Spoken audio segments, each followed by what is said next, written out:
जाने ईमान रूहे रिसालत तुम पर सलाम, तुम पर सलाम। हबीबे खुदा ताजदारे शिफात तुम पर सलाम, तुम पर सलाम। तमाम लोग जो मेरे साथ इस रूहानी सफ़र में शामिल हैं, आज मैं आपको हमारे घराने की कामयाबी का एक राज बताऊं, बिलखुसूस अपनी कामयाबी का एक राज बताऊं, अपने भाइयों की कामयाबी का एक राज बताऊं कि हमारी कामयाबी की सबसे बड़ी वजह जो है ना, वो है अहले बैत से मोहब्बत।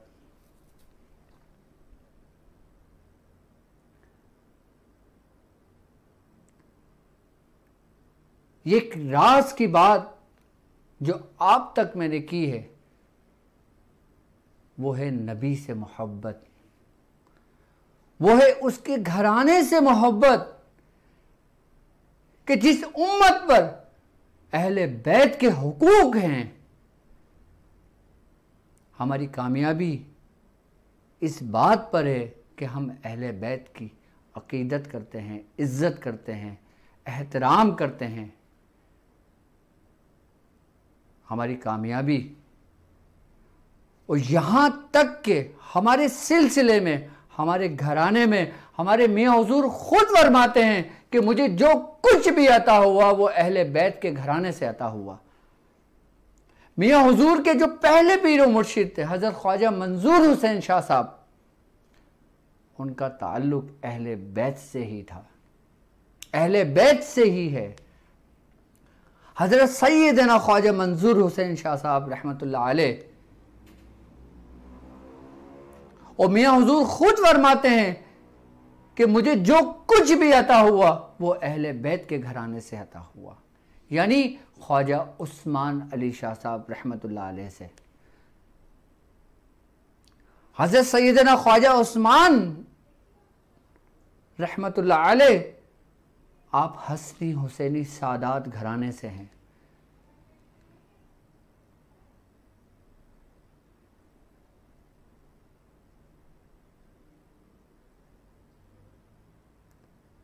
और जितना अदब मियाँ हुजूर ने अपने पीरो मुर्शिद का किया, मैंने खुद अपनी आंखों से देखा, क्योंकि मैंने अपने दादा को भी देखा है, ख्वाजा उस्मान अली शाह साहब को। मैंने ख्वाजा उस्मान अली शाह साहब की औलादों को भी देखा है जो अब इस दुनिया में नहीं है, हज़रत पीर इरफान अली शाह साहब को, कि जब हमारे दादा मियाँ के सबसे बड़े बेटे जो उनके सज्जादा नशी थे, जो अहले सादात घराने से जिनका ताल्लुक था, कि जब हज़रत पीर इरफान अली शाह साहब जब मियाँ हुजूर के पास उनसे मिलने आते तो मियाँ हुजूर अपनी सीट से खड़े हो जाया करते थे और उनसे गले मिला करते थे। ये अदब मैंने खुद मियाँ हुजूर का देखा अपने पीरो मुर्शिद की औलाद के साथ, और मैंने अदब देखा मियाँ हुजूर को करते हुए अपने ही पीर भाइयों का। मैंने मियाँ हुजूर से पूछा, मियाँ हुजूर फरमाते हैं कि बेटा, आज मैं जो कुछ भी अल्लाह रब्बुल इज़्ज़त ने मुझे अता किया वो इसी घराने से मुझे अता किया। उस दिन से मोहब्बत तो थी लेकिन और बढ़ गई, अदब था और बढ़ गया, इज्जत थी और बढ़ गई, कि मेरे मुर्शिद ने मुझे जिसका हुक्म दिया वो सबसे पहला ही हुक्म इज्जत का था, ताज़ीम का था, मोहब्बत का था। हमारी पहली दर्सगाह ही मोहब्बत से शुरू हुई थी, हमारी तरबियत ही मोहब्बत से शुरू हुई थी। क्यों ना मैं तुम्हें वो चीज दिखाऊं, वो रास्ता बताऊं, वो सिलसिले की तालीमात बताऊं आपको, कि जो वो कि जिनकी मोहब्बत जाने ईमान है। हमारी इस ट्रांसमिशन का नाम ही जाने ईमान हमने इसी निस्बत से रखा कि इस ट्रांसमिशन को जो बरकतें अता हुई वो इसी घराने की बरकतें अता हुई। इस ट्रांसमिशन में जो कुछ भी मैंने आप लोगों को तालीम किया वो इसी घराने का सदका रहा, इसी घराने की वजह से था।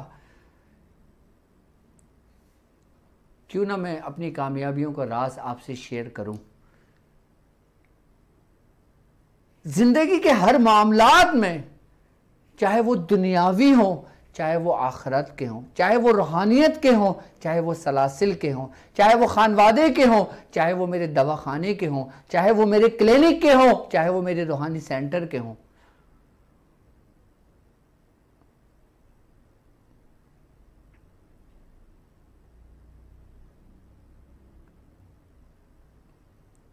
क्योंकि मैंने ऐसे का दामन थामा हुआ है कि जिनकी मोहब्बत अगर दिल में जर्रा बराबर भी हो तो वो गुमराह नहीं हो सकता। यहां तक कि हजरत अली इब्ने तालिब रज़ी अल्लाह ताला अन्हु फरमाते हैं कि सरकार दो आलम सल्लल्लाहु अलैहि वसल्लम का फरमान है कि मैं बरोज़े महशर 4 ऐसे लोगों की शफाअत खुद करूंगा। सबसे पहला कि जिसने मेरी औलाद की इज्जत और तकरीम की होगी। नंबर 2 कि जिस शख्स ने मेरी औलाद की जरूरतों को पूरा किया होगा,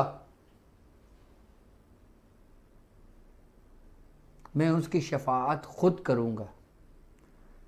सरकार दो आलम सल्लल्लाहु अलैहि वसल्लम ने फरमाया कि तीसरा, जब वो किसी वजह से मजबूर हो और उनके पास, तुम्हारे पास आए और तुम उनके मामलात की आसानी के लिए मेहनत करो, कोशिश भी करो, चाहे जर्रा बराबर भी कोशिश करो, तुम्हारे इख्तियार में हो या ना हो, तुम करो, तो मैं उस शख्स की भी शफाअत करूंगा। ये नहीं कहा कि तुम इबादत करोगे तो मैं शफाअत करूंगा। ये नहीं कहा कि तुम सवालाकी करके आओगे तो मैं तुम्हारी शफाअत करूंगा। ये नहीं कहा कि तुम ये वजीफा पढ़ोगे तो मैं शफाअत करूंगा। क्या कहा कि तुम अगर उनकी ज़रूरतों को पूरा करते हो, तुम अगर उनके साथ मामला खैर करते हो, तुम उनकी मदद करते हो, किसकी? अहले बैत की, तो रोज़े महशर मैं तुम्हारी शफाअत करूंगा। तो ये हदीस जो मैंने बयान किए कि मैंने प्रैक्टिकली अपने आंखों से अपने पीरो मुर्शिद को अदब करते हुए देखा, उनकी जरूरतों को पूरा करते हुए देखा, उनके साथ जो भी मामलात होते थे मियां हुजूर सबसे पहले वहां पहुंचते थे। मैंने खुद अपनी आंखों से देखा और बाद मामलात में तो मैं खुद मियां हुजूर को बिठाकर साथ लेकर गया हूं अपने दादा मियां के घर।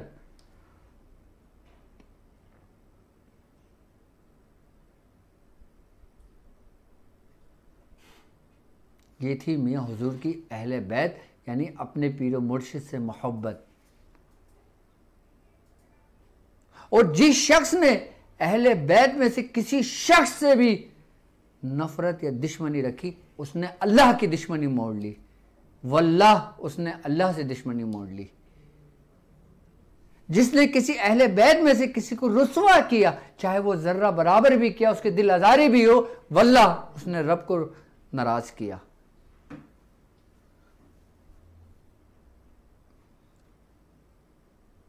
तुम हर गुनाह कर लेना, लेकिन कभी अहले बैत की गुस्ताखी बेअदबी ना करना। कोई तुम गुनाह करोगे वो तुम्हारे रब का मामला है, वो तुम्हें जब चाहे माफ कर देगा।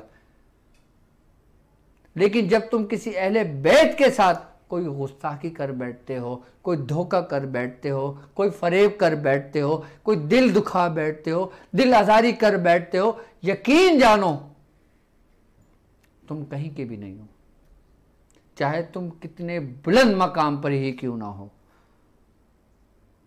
सारे बुलंदियां ही इस घराने से हैं। मेरी हर वीडियो में अगर जोर है तो इसी बात पे है कि तुम अहले बैत के खादिम बन के रहना जैसे मैं खादिम हूं।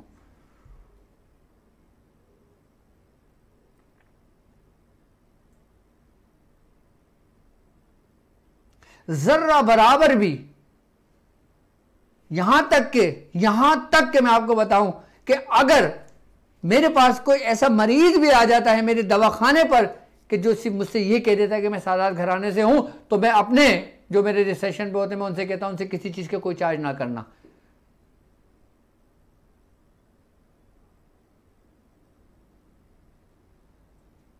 और अगर कोई शख्स अपनी मोहब्बत से दे जाता है तो वो उसकी मोहब्बत है।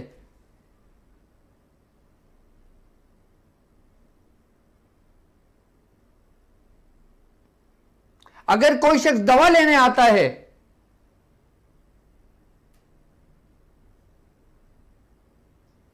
तो मैं अपने खादिमीन को कह देता हूं कि इनसे कुछ तलब ना करना, अगर ये तुम्हें खुद दे दें तो बरकत के लिए रख लेना, वरना मांगना नहीं इनसे,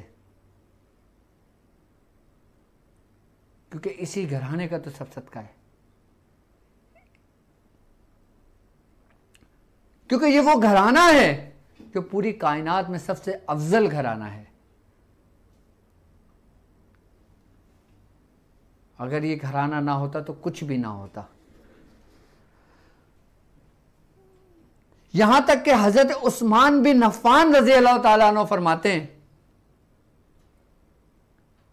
कि सरकार दो आलम सल्लल्लाहु अलैहि वसल्लम का फरमान है कि अगर कोई शख्स मेरी किसी औलाद पे कोई एहसान करता है तो बरोज़े महशर मैं खुद उसका जिम्मेदार हूं, मैं खुद उसको उसका अजर दूंगा।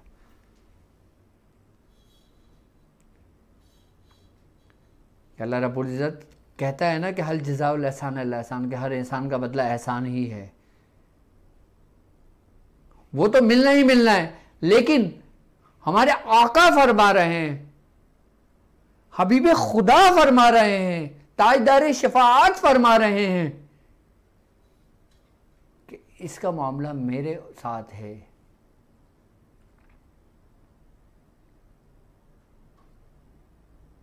यहां तक कि अहले सादात का एक वाकया मुझे याद आता है कि बगदाद के अंदर एक खातून अपनी बेटी को लेकर बेयारो मददगार वहां के किसी रईस के घर, मुसलमान के घर जाते हैं। वो दरवाजा खटखटाकर बोलती हैं कि मेरा ताल्लुक सादात घराने से, हम पर कुछ रहम करो, हमें कुछ रहने की जगह दो। ये वाकया मैंने पढ़ा है, खुद पढ़ा है बाकायदा मैंने। तो उस शख्स ने गेट खोला और कहा, अच्छा तुम सादात घराने से हो, क्या सबूत है कि तुम सादात घराने से हो? कोई शिजरा है, कोई नसब है, कौन से सैयद हो, कहां से बिलोंग करते हो, कहां से ताल्लुक है, कौन सी पुष्ट से है?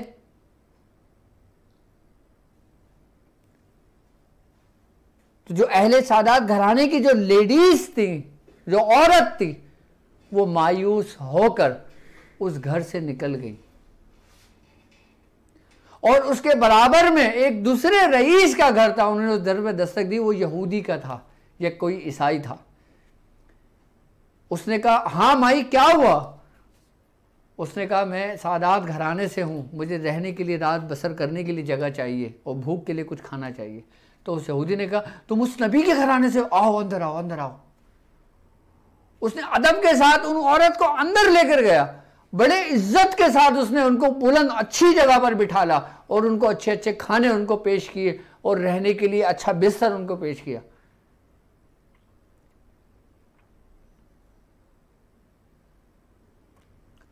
और जब रात गुजरी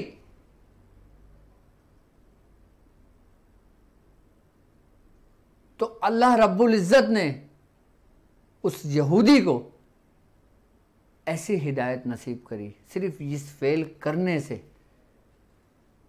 कि वो औरत को भी ख्वाब नजर आया, उस यहूदी को भी ख्वाब नजर आया और उस शख्स को भी ख्वाब नजर आया कि जिसने पूरा नसब उनसे मांगा था।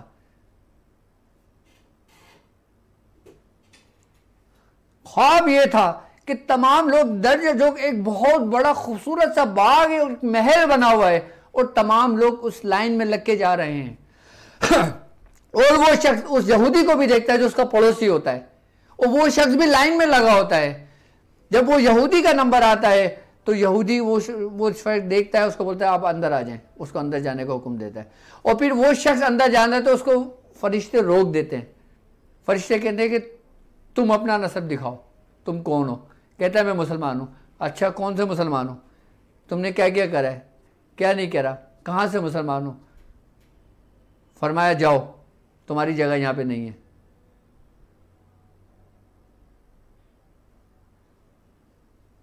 ये ख्वाब में मामलात हो रहे हैं। और जब सुबह हुई तो वो यहूदी कलमा पढ़ते हुए उठा। वो शख्स वो दौड़कर बाहर निकला और उसने उस औरत से माफी मांगना चाही। उस औरत ने कहा ये मेरा और मेरे रब का मामला है। वो औरत चल दी। अल्लाह ताला ने किसको हिदायत और कैसे दे दी?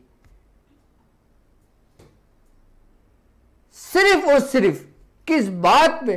उस सरकार दो आलम सल्लल्लाहु अलैहि वसल्लम हबीब किबरिया महबूब खुदा का जो हुक्म था, जो फरमान था आपका, वो पूरा हुआ, दुनिया में हुआ। अल्लाह रब्बुल इज्जत ने जाहिर कर दिया अपने ही लोगों पर कि जो आपने फरमाया था कि जिसने मेरे अहले बैत, मेरी औलाद की इज्जत की, उनकी मदद की, उनको दुनिया में भी सिला मिलना है और आखिरत में भी सिला मिलना है।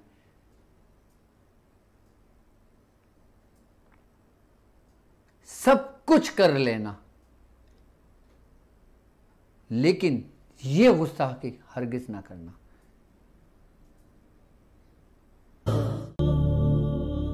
जाने ईमान रूहे रिसालत तुम पर सलाम, तुम पर सलाम।